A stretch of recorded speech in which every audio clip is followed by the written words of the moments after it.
तो लोगों ने उसको बोला कि नहीं, नक्सल कांग्रेस को सपोर्ट कर रहा है, मतलब नक्सल और कांग्रेस का इलू इलू चल रहा है। I love you sir. Mughal का जन्म ना हो इसलिए भी हमें लड़ना है, इसलिए हम भारत हिंदू मुसलमान हम मिल के रहना चाहता हूं, लेकिन बाबर और औरंगजेब का शासन दोबारा आए ये हमारा शिकार नहीं है, और हम बाबर और औरंगजेब के खिलाफ हमको लड़ते रहना चाहिए। भूपेश बघेल का गरीब से प्यार नहीं है, उनका गांधी से ही प्यार है। तो हमने अभी बोला होने सीआरपीएफ लोगों को बार बार मारा जाता है, हमारा बीजेपी कार्यकर्ता को हत्या किया जाता है। क्या बीजेपी कार्यकर्ता का पिता माता नहीं होता है? क्या बीजेपी कार्यकर्ता का बेटा नहीं होता है?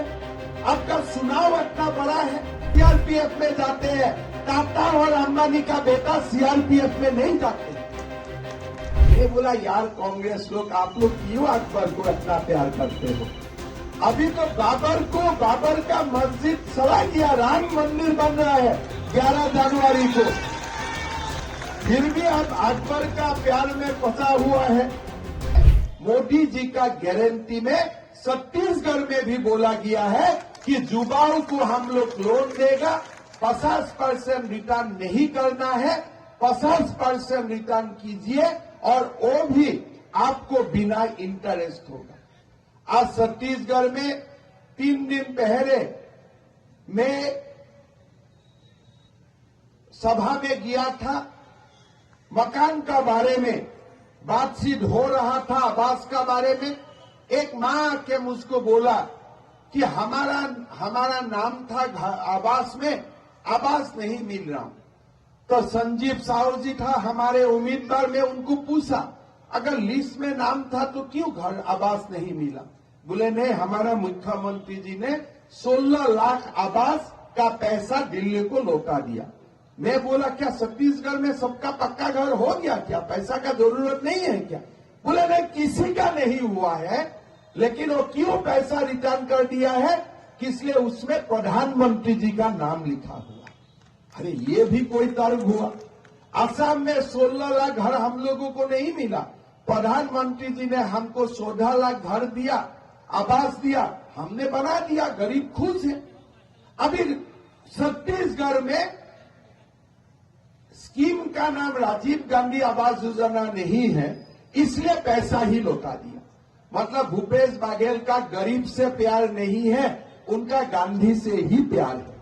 तो हमने अभी बोला होने हम 18 लाख आवास हमारा गरीब लोगों के लिए, हमारा छत्तीसगढ़ वासियों के लिए हम दोबारा बनाएगा, मोदी जी पैसा दोबारा भेजेगा। भाई और बहनों, छत्तीसगढ़ चुनाव के लिए मुझको छत्तीसगढ़ आना पड़ा।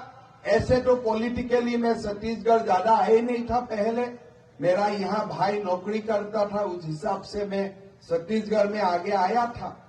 तब से ही हम लोग सुन रहा हूं कि छत्तीसगढ़ का स्थिति का बारे में। आज आप जानते हो नक्सल इलाका में क्या हो रहा है, सीआरपीएफ लोगों को बार बार मारा जाता है, हमारा बीजेपी कार्यकर्ता को हत्या किया जाते हैं। मैं भूपेश बघेल जी को पूछना चाहता हूं, यार चुनाव आएगा जाएगा, लोगों को मर्डर आर्डर क्यों करवाना है? बोले नहीं, ये तो बहुत छोटी घटना है। अरे अगर आपका घर में ऐसा हो जाता था, क्या आप छोटे घटना बोलता था? क्या बीजेपी कार्यकर्ता का पिता माता नहीं होता है? क्या बीजेपी कार्यकर्ता का बेटा नहीं होता है? आपका चुनाव इतना बड़ा है। अभी भूपेश बघेल जी बोल रहे हैं कि सीआरपीएफ का बक्सा चेक करना चाहिए। सीआरपीएफ में कौन नौकरी करता है? गरीब बेटा बेटी सीआरपीएफ में नौकरी करता है। गरीब परिवार का लोग सीआरपीएफ में जाते हैं, टाटा और अंबानी का बेटा सीआरपीएफ में नहीं जाते हैं।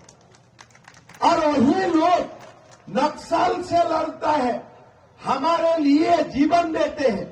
यही लोग कश्मीर में जाके अलगाववादी का खिलाफ लड़ता है, हमारे लिए वो लोग जीवन देता है, और वही लोगों का बक्सा चेक करेगा। आप नक्सल का खिलाफ कुछ काम नहीं करेगा। अगर अमित शाह जी ने जम्मू कश्मीर को ठंडा कर दिया है। नरेंद्र मोदी जी ने देश से टेररिज्म को खत्म कर दिया है। तो भूपेश बघेल जी, आप नक्सल का खिलाफ आप क्यों काम नहीं करता है? तो लोगों ने उसको बोला कि नहीं, नक्सल कांग्रेस को सपोर्ट कर रहा है, मतलब नक्सल और कांग्रेस का इलू इलू चल रहा है, आई लव यू चल रहा है। ऐसा क्या समाज चल सकता है? नक्सल को खत्म करना चाहिए कि नहीं चाहिए? आप लोग बोलिए, चाहिए कि नहीं चाहिए? तो आज अगर बीजेपी सरकार आते हैं आप लोग का आशीर्वाद में, जैसे जम्मू कश्मीर में हम लोग ने कारोबारी किया, हम लोग पकड़ के नक्सल को मारेगा, नक्सल को खत्म करेगा, नक्सल को हम ये देश से विदा देगा। किस लिए? ये नक्सल छत्तीसगढ़ के लिए अभिशाप है, देश के लिए अभिशाप है। आज भूपेश बघेल जी ये नक्सल को लेके चुनाव जीतना चाहते हैं। मैं थोड़ा दिन पहले कवर्धा गया था, बात में अकबर का खिलाफ कुछ निकाल गया, तो इलेक्शन कमीशन जाके कांग्रेस लोग मेरा ऊपर कंप्लेन कर दिया कि अकबर का खिलाफ बोल रहा है। मैं बोला यार कांग्रेस लोग, आप लोग क्यों अकबर को इतना प्यार करते हो? अभी तो बाबर का मस्जिद चला गया, राम मंदिर बन रहा है 11 जनवरी को, फिर भी अब अकबर का प्यार में फंसा हुआ है। एक तो धर्मांतरण का काम चला रहा है और एक अकबर को बुला के छत्तीसगढ़ का सारा फॉरेस्ट दे दिया गया है।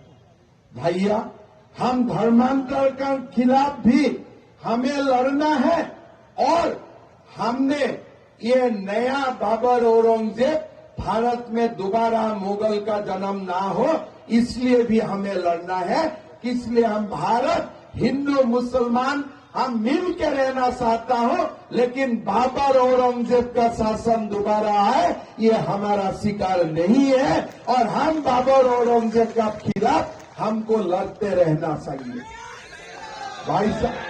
भाई और बहनों, ये छत्तीसगढ़ मां कौशल्या का भूमि है, आप प्रभु श्री राम का ननिहाल है। अगर नरेंद्र मोदी नहीं होता था, क्या राम लाला का भव्य मंदिर बनता था अयोध्या में? बोलिए, बनता था? तो आज नरेंद्र मोदी जी ने जो भी बात बोला और सच करके दिखाया है, 100% इम्प्लीमेंट करके दिखाया है। इसीलिए 3100 रुपया का धान का वैल्यू मूल्य, 1000 रुपया माताओं का बैंक अकाउंट, 500 रुपया का गैस सिलेंडर, 1000 रुपया का खाता में रुपया का ट्रांसफर, ये सारा बात मोदी जी करेगा। ये मैं 100% गारंटी का साथ आप लोगों को बोलना चाहता हूं।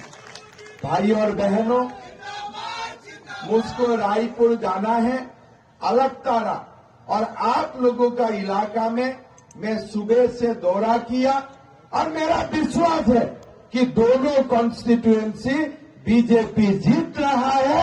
छत्तीसगढ़ में बीजेपी का सरकार बन रहा है, डबल इंजन का सरकार बन रहा है और भूपेश बघेल जी का इलाज स्वयं महादेव जी करेगा 100%।